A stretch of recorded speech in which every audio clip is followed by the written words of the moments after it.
So I normally don't do these videos, but with this era approaching where it is to where I understand more, I have more of a personal understanding of this era. I wanted to discuss it like this instead.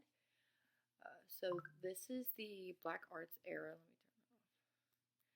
The Black Arts era, which, in my opinion, from the 1960s to 1975, is the most unique era that we've covered, just because we're approaching modernism, so we have learned the history and understand the history of these events a lot better because there's more evidence of them, and two, it's also a very unique era because it's finally like Black empowerment. During the Harlem Renaissance, we're kind of like tiptoeing our way into Black empowerment and learning African American voices and solidifying their I don't want to say extreme, but solidifying their empowering voice, the loudness of their voice, and not being silenced simply by the color of their skin, the countenance, their experience, their social economic level. Something I would say that is also important to bring up, it's in the notes, I highlighted it, was during this time, I believe this was after the Red Scare, but like spits of communism were still like around. And so a lot of like Black artists were scared to not only speak their mind and share their opinion out of fear of prosecution and public humiliation, but also just because like this is a transitional period. Nobody has really done this before. Like I think his name is Amiri Baraka. If you take him, for example, the father of the Black Arts movement, like you look at his events and him taking the foundation of what was passed down for so many generations and transforming it into something new. This era is all about change, civil rights, and just encouraging minorities to speak up for themselves instead of stay silent against the typically violent racism that they express. I find this era to be one of my most favorites just because I just love the transition into what we kind of understand now. Like um, a lot of our government policies are from this era in particular, like Roe v. Wade, and before it was the Brown versus Board of Education. And so just seeing this shift, not only in education, social level, and like social economic level, and like I don't want to say in intelligence, but like intellectual creativity. Um, it's very inspiring, not only for the generations then who were trying to figure out how to navigate through this new transitional period of literature, but also for the people now to see, okay, even though this has never been done before, I know that I can do this. I know this is something I can do because, as you mentioned in one of our biography videos, humans need art. It is in our humanity to need art. Without art, we have no way of expressing ourselves or the importance of what we feel. I do poetry myself. I'm a poet, even though like I'm a college student, and like when most people find out that I write poetry, they're like, "Oh, what do you tend to write about?" I write about a lot of different things, but most of it is inspired, like many of these other poets, is inspired by my own life events. I would like to say it was, I'm going to butcher his name, Haki Mendahubuti? Medahubuti? No. Medahubuti? No. Hold on. But, like, when it came to him in particular, he he used his real life event. I'm sorry I butchered his name. Like I'm normally pretty good with names, but his is a little struggle on my tongue. He used real life events to inspire poetry of what it means to struggle, and I struggle with my emotions, emotional regularity. So I found his like poetry to be like the most fitting for me and the most enjoyable out of the three artists that we had this week, just because I could relate to the ethos, to the logos, and pathos that he incorporates into his writings. With that being said, I feel like that is why this era is the most unique, and I was really excited to read all of these poems, especially because poetry is one of my favorite literatures to analyze and annotate. Um, I find the rhythm and movement, especially the like exciting movement in the poetry, to be in almost refreshing. It's like now we were going from like this talk and like this imagery of the past eras of how like they were just trying to get people to understand, to see it from the Black perspective. And not only now do we understand the Black perspective, but now we're seeing the action that they want to take, the revolt, the rebellion that they're trying to take against the country at the time. And I find it to be truly refreshing and like an aspiration for future generations to know that even though things like change takes time, it's never too late or too early to start.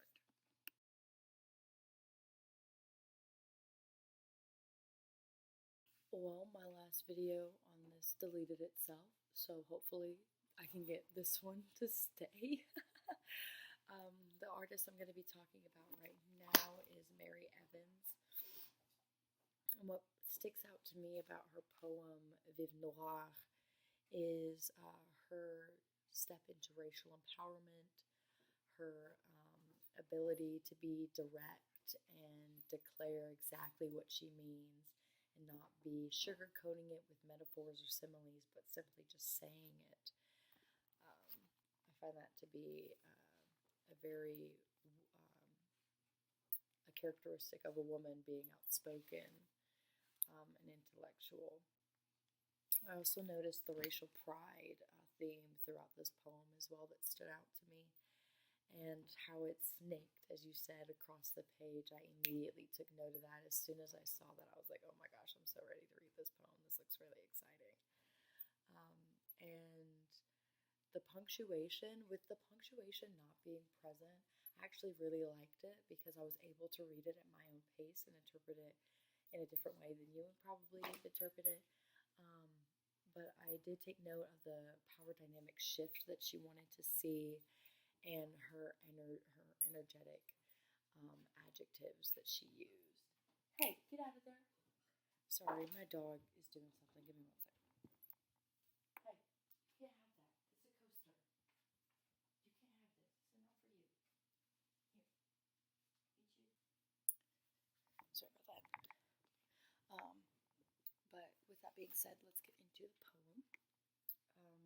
The first few adjectives I took note of was when she said that she would be sick of the New York ghettos and Chicago tenements and whatnot. And in my opinion, the reason why she said that she would be sick is because of what it typically represents, which is the racial prejudice, which is like where majority of Black communities would live, is in these communities.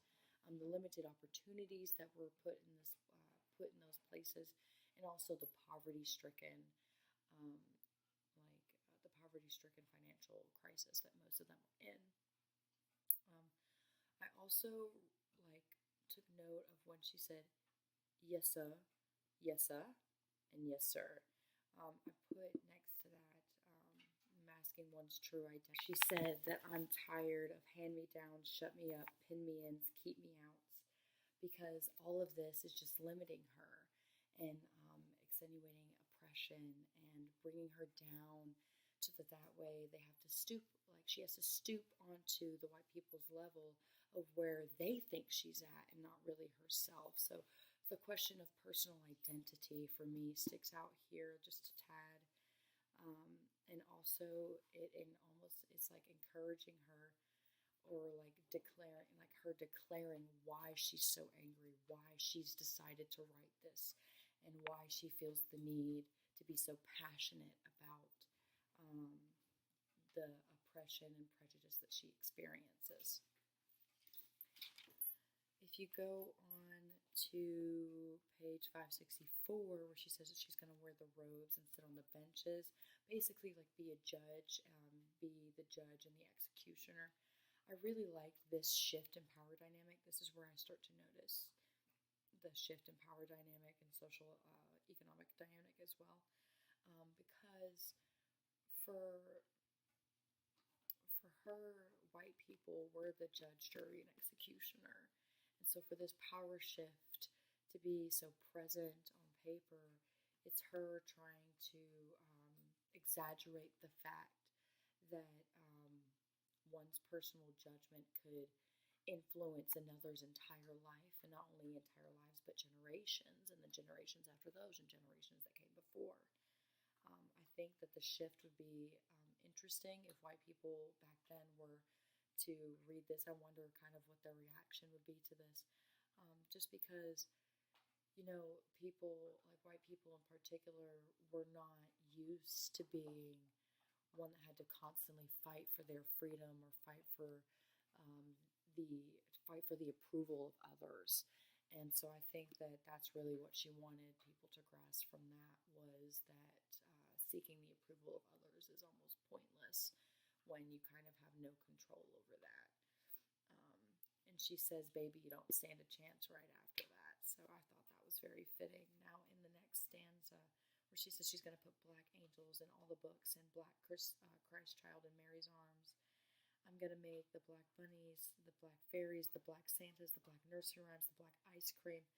Here I can see her anger. I can visualize her anger. I can see her passion for this subject. I can see the theme of what it means for her to be proud to be black, proud to be a black American. And when she says that she'll make it a crime to be anything but black, that's also her declaration of her declaration of racial pride, her black pride, saying that to be black is to be best, at least in this poem. And when she says that she's going to make white a 24-hour job, I like that because what did I put here? Because for black people, they can never truly understand what it means to be themselves. They learn to please others. So this whole era is not only like blacks learning themselves and learning what they can and cannot do to push the boundaries of the white oppression, but also like to learn like who am I? How do I influence others? How do others see me? How do I see myself because of the opinions of others? Do I see myself differently? Do I see myself the same? And just how much power they give to that. I found it to be a very enlightening poem, a very inspiring poem for people of this time. I really do wonder what white people of this time period thought about this, if they thought it was a slap in the face, or if they even could consider what it means to be oppressed. But overall, I really did love Mary Evans' poem. I think the only reason why it's not like my favorite of the three is just because I had to do a lot more digging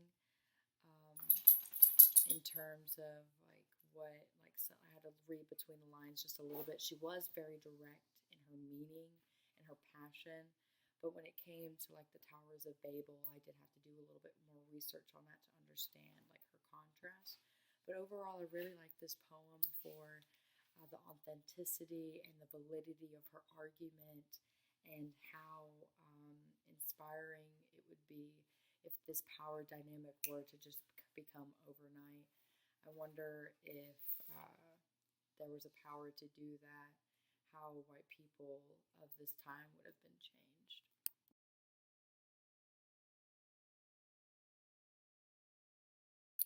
So the next author we're going to be discussing, and poet that we're going to be discussing, is Amiri Baraka.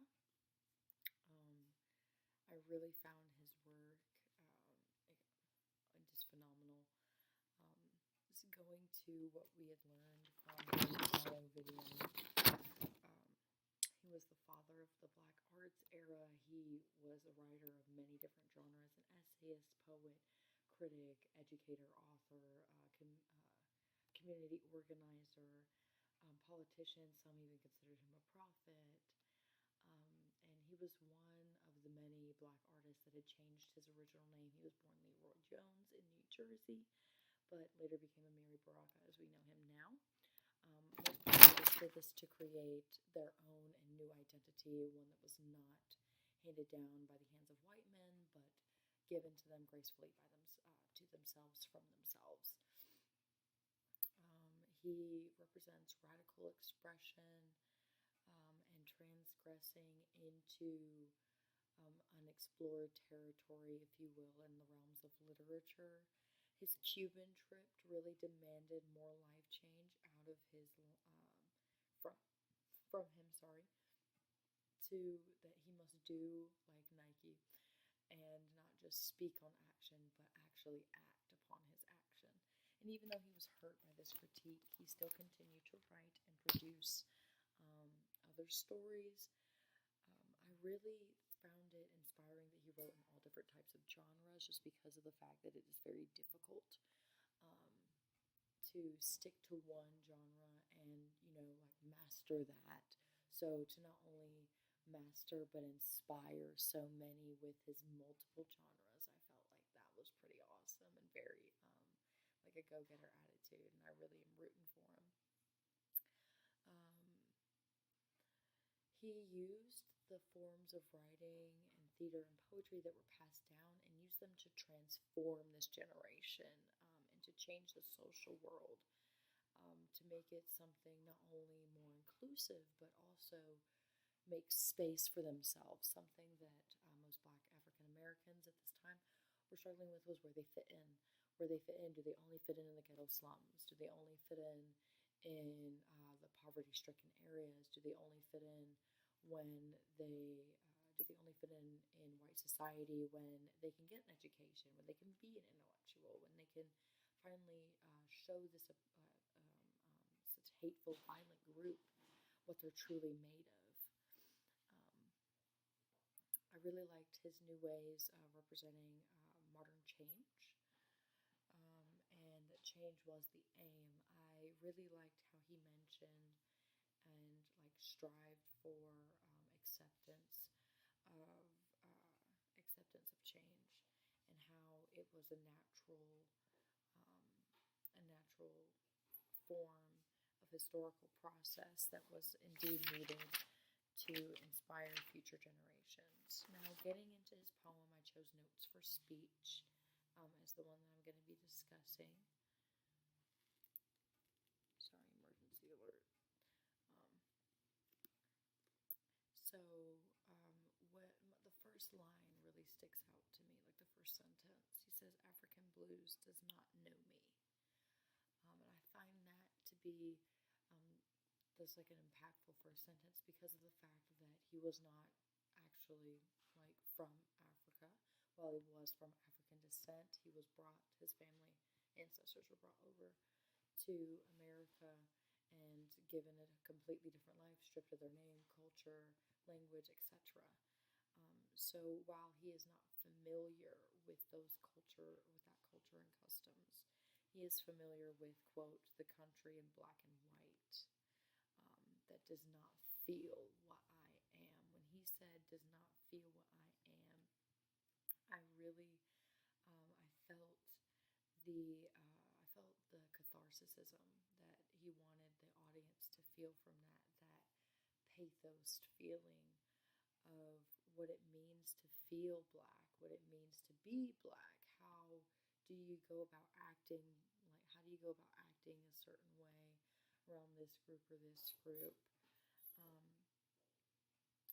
I also took note of where he puts strength underneath that line. It's to the side more so rather than to the left, and I took that to mean that strength is a little bit heavier of an adjective in this case.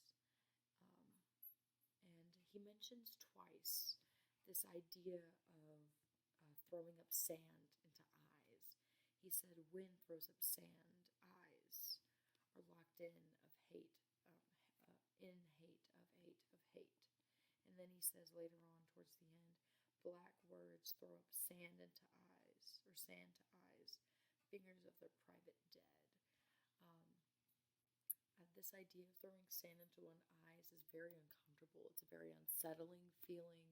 When you have something, anything in your eyes, your first instinct is to wipe it out. Well, sand is so grainy.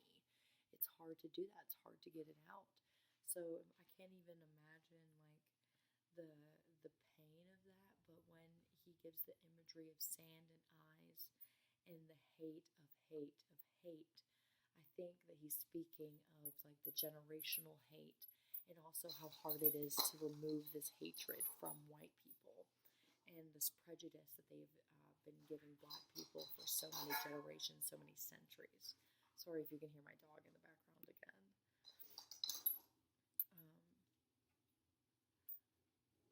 Let's see. So the next part that I'm going to be discussing is when he says, conduct their depths apart from my own. In my head, what I interpreted from this line is that he was discussing white people's perception of black people. There we go. And how black people were inferior to white people who were the superior.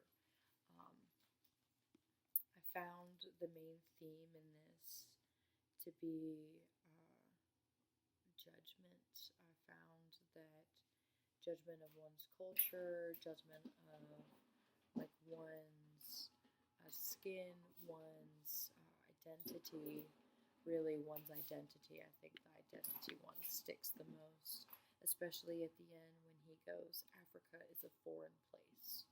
You are, as any other sad man here, American. So I feel like he's feeling almost what's it called? As almost ashamed to be American because of how his family and ancestors got here, because of the strickenness and the stripping of one's identity, of oneself, the rebuilding of of generational trauma really comes out here, and that's one of the main reasons I really like this poem. I really enjoyed reading his works just because they gave me a new insight into what generations were experiencing in this time and what was considered important to this era. With that being said, that's it for Mr. Baraka, and I'll see you in the next video.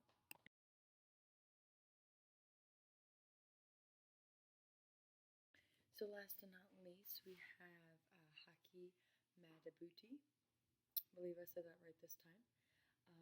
And in his bio video, we also learned that he had changed his name from Don Luther Lee to his current name,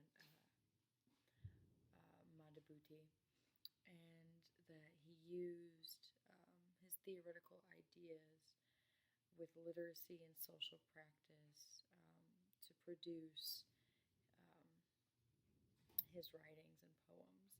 He also promoted his works at others, and I found that to be awesome just because social empowerment strengthens a community. And with this era in particular, with Black empowerment, this group is actually coming together instead of separating as they did during the Harlem Renaissance, like W.E.B. Du Bois, or Booker T. Washington. And also how life does need art, like the necessity of art and what that truly means, I feel like is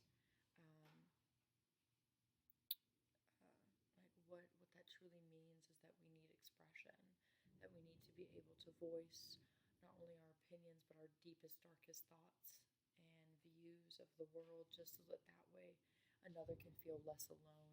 I feel like a lot of what this generation of writers had to say was that you are truly not alone and you are capable of making it out of this limited perception and limited opportunities that the white society has placed upon to them. I also really liked how he decided to make like his poems relate to struggle and represent struggle and what it really truly means to struggle by taking all these menial jobs. I also thought it was amazing that back in the 90s you could make your own books and just sell them. I would imagine though that would be pretty pricey, so let me know if that's true. Because now, if you're trying to print a book, that's like really expensive. So like, were those expensive? I guess is a question that I have for you. And how by sharing his words, by sharing his work, the power, the addressing, and the opportunities were being given back to Black people. I feel like that is amazing just because now you're starting to see the generational shift. You're starting to see the central shift in not only this generation's thinking, but their movement and what they aspired to get and gather from this country. His form of poetry was for cultural building and to inspire others. Like I said earlier, about what it really necessarily means to struggle. He was also a community organizer as well. And overall, this is probably one of my favorite poems that we read. It's Killing Memory, that's what I chose for this. And something that I took note of in the beginning on page 869 was when he said that the soul and fire of wind songs must not be neutral and cannot void of birth and dying, wasted life lot. So what I took from this was their voices can no longer be hindered. They must share their opinion. They must be as authentic, as brutal, as honest as possible to get the other side to either truly understand or encompass what it means to do what they're doing as often and as socially acceptable as it was at the time. When he says in the path of vicious horrors masquerading, when he says that, I took that to mean to represent pain, discrimination, and the unequal opportunities that were given to Black Americans at the time. And when he mentions masquerading, the pretending, the persona that they had to keep on just so that way they could feel safe and survive this brutal country that we live in or lived in. I like how he also included events that were happening at the time. I'm a big Michael Jackson's fan, so when he said a rock singer's glove and burning hair, I already knew who he was talking about. Ooh, scary, dark, demeaning. Sorry. I already knew who he was talking about, and I like that he put those moments in there to give the audience a clear picture of just the events that were going on at the time. Also, like prayer in schools and the best diet plan. Just because back then, like societal customs were different than they are now. So this way, that's always documented and always written. Something that we value is our music and the people that do it and what happens to them.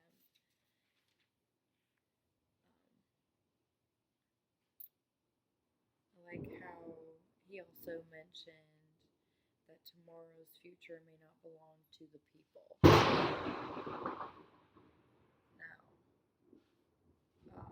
I think the main reason why I liked that sentence, because he also says it something similar on the next page. So that was on 870. On 871, he says, "Tomorrow may not belong to the women and men laboring." So when he says the future may not belong to tomorrow's people, I interpret that to mean that tomorrow's future may not belong to Black people in the sense of like dance or music, um, where he says that it simply translates into people working, people fighting, people enduring insults and smiles. This mask that they constantly have to put on, it almost makes people um, forget almost like what they're truly fighting for. Like, are they fighting for the acceptance of others? Are they fighting for their perception of themselves? Are they fighting for a new identity? Are they fighting um, for are they fighting for just equality and just to be seen? Like, um, what exactly are they fighting for from these insults and smiles? Um, I like how he asked the question, "Who owns the earth?" And like on the side, I wrote God. And the reason why I say that is because he says in the very next line after, "Most certainly not the people." And then he goes on and lists all the people that it can't belong to. And so the reason why I bring God into it is just because of the fact that through the majority of like the earlier African American literature, God is definitely brought up a lot because without God there was no hope. And so in this instance, I thought it was best to say, "Who owns the earth?" God owns the earth. While God presents trials and tribulations to generations, ultimately is for a reason, and you can see that transitional period in here. He also says, Madabuti says that memory is only precious if you have it, and memory is only functional if it works for you. Um, I, I personally relate this to something completely different than the poem's meaning. I relate it to my grandmother who had dementia. Memory is only precious if you have it. Um, Memories that I hold dear are precious to me because I can think back on them and remember how they made me feel. If you can't remember how something makes you feel, you can't truly you can't truly embody that emotion or remember what it was like to be a 7-year-old riding your bike, or what it feels like, to just go to school and like have your friends around. In this case, it's completely different than that. And when it says memory is only functional if it works for you, um, I'm having a hard time like placing exactly what he meant by that in this instance. But like I said, my grandmother had that dementia, and so for her, I feel like the memory working for you, that struck me a little emotionally because like her memory stopped functioning, and just watching that deterioration was very unsettling. So I can imagine all of these Black Americans hindering themselves, hindering their true potential for the potential of others, and what that could mean for them, and how that tears them down, and why they want to build that up. Um, he says we fear, I believe it's 5 times. Um, and what what what I think most people fear the most, from what I gathered from this, is fearing the repercussions of the violence of white folk and what they were capable of. And so in the end, he goes, "The face of poetry must fire erupting volcanoes and must deliver